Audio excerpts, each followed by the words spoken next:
Okay, so I'm very disappointed. I followed STV's suggestion, and I painted the whole table with Pour 15.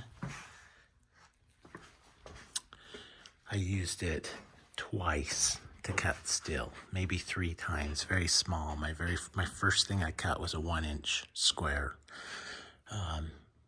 Then I got it squared up a little better, cut some things. It did a good job. I drained it because I was going to do some work with aluminum.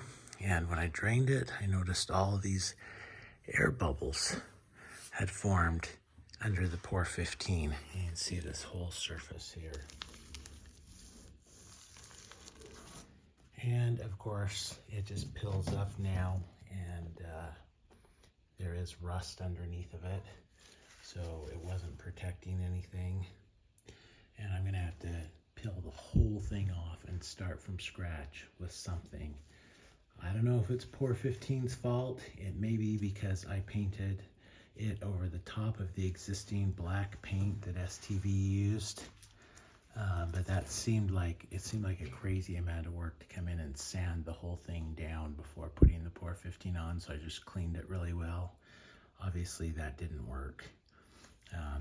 I guess maybe the good thing is that when this stuff peels off, it takes that black paint with it. But this is going to be a tremendous amount of work cleaning this up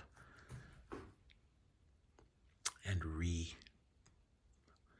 repainting it, I guess. I have no idea what to do, whether I try Pour 15 again or give up on it and go to something else.